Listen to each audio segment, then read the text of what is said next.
Gas booking పేరుతో మళ్ళీ cyber మోసాలు. ఈ సైబర్ అనేది భలే తయారైందే. సైబర్ మోసాలు అంటే ఏం చేస్తారంటే కాల్ చేస్తారు, మీ గ్యాస్ నెంబర్ ఇదేనా, ఎస్ మాది ఇదేనండి అని అంటారు. మరి మీరు ఇప్పుడు దొరకట్లేదు కదా బుక్ చేసుకుంటారా అంటే బుక్ చేసుకుంటాం అంటే మరి ఇప్పుడు ఏమంటే ఈ ఫోన్పే నెంబర్కు ఫోన్పే చేయరి, ఫోన్పే చేయగానే మీకు గ్యాస్ పంపిస్తాం 2 రోజులలో అని చెప్తారు. అట్ట కూడా పైసలు కొట్టించుకొని సైబర్ నేరాలకు మోసపడుతుంది. అది కూడా నడుస్తుంది కదా. లింక్ వస్తుంది, ఆ లింక్ క్లిక్ చేసి పేమెంట్ చేయమంటారు అట్టకు. పాడైపోరు. మరి ఈ నెంబర్ గ్యాస్ నెంబర్ అలాగే మరి అదే నేరాలు అయ్యే తెలుసుకుంటారు. నీ ఫోన్ హ్యాక్ చేస్తారు, అన్ని తెలుసుకుంటారు. ఒక్క ఆధార్ కార్డు చాలు, అంతేనా, అన్ని వచ్చేస్తాయి దాంట్లో. వినియోగదారులు జాగ్రత్తగా ఉండాలని సిపి సజ్జనార్ చెప్తున్నాడు. అంటే ఎంత అంటే ఘోరము, అంత ఘోరంగా తయారయ్యారు.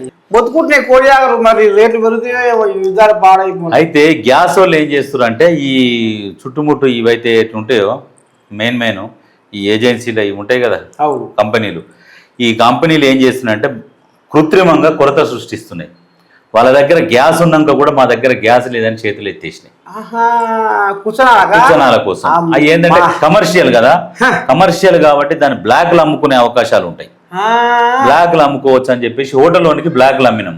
ఇప్పుడు 2500 సిలిండర్ అట ఒక్కొక్కటి, 1400 1300 ఉంటది, 2500 కొంటురట. వాళ్ళు ఏం చేస్తారు, హోటల్లో ఏం పోతుంది, బిర్యానీ 200 ఉందనుకో 250 రూపాయలు చేస్తారు. 50 రూపాయలు పెంచినవి ఏంటంటే కానీ అయితే నీ గ్యాస్ పెరిగిన దానికి ఒక బిర్యానీకి 50 పెంచుతాడు. అట్లా రోజు 1000 బిర్యానీలు అనుకో ఎన్ని అవుతాయి, 50,000 అవుతాయి. ఎన్ని సిలిండర్లు వస్తాయి, బొచ్చడి సిలిండర్లు వస్తాయి. వాందేం పోదు. ఎవరైతే ఈ కృత్రిమ కొరత సృష్టిస్తుర్రో వాళ్ళ మీద కేంద్రం కూడా చర్యలు తీసుకుంటా అంటుంది.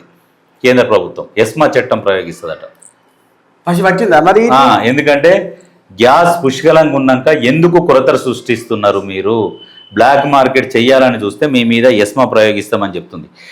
అయితే వీళ్ళకి కూడా చెప్తుంది, ఏ కంపెనీలు అయితే మీ గ్యాస్ బుక్ చేసుకున్నా ఇస్తలేవో వాటి మీద కంప్లైంట్ చేస్తానికి కూడా అవకాశాలు ఉన్నాయి. కేంద్ర ప్రభుత్వం రంగంలోకి దిగింది, వాళ్ళ మీద చర్యలు తీసుకుంటుంది. అయితే పత్రికలు ఏం చేస్తారంటే ఎమ్మటి ఏదైనా రాగానే మొత్తం అయిపోయింది మునిగిపోయింది కథం, కొట్లాడగానే ఇక యుద్ధం గురించి ఎడ చెప్తారు దాదా.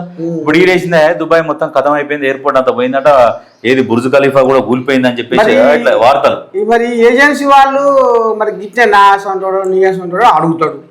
అడిగితే మరి సాధారణ ఏం చెప్తారు, మరి గ్యాస్ కి ఎందుకని ధర పెంచిందంటే ఏం చెప్తారు వాళ్ళు, లేదంటారు, లేదు గ్యాస్ లేదు, అది కూడా ఎటనన్నా జర ఏమైనా ఎక్కువ జర చేయి అంటే అప్పుడు వేరే వాళ్ళు ఉన్నాయి బుక్ చేసినాయి క్యాన్సిల్ చేసి మీకు ఇవ్వాలంటే మరి వాళ్ళు ఏమంటారు కానీ మరి అంటిస్తా అంటే 2500 అంటారు, వేరే ఆయన దగ్గర ఉందట కొన్నాయి ఇట్లా నా దగ్గరనే ఉంది అది అంటే మాకు ఈకారం అవుతుంది. అమ్మని దండం పెట్టి ఇట్లా తయారయ్యారు. ఎటువంటి ఇబ్బందులు లేవు, ఏం కాదు, అన్ని సద్దు మనుగుతాయి, ఎటువంటి ఏది ఉండదు.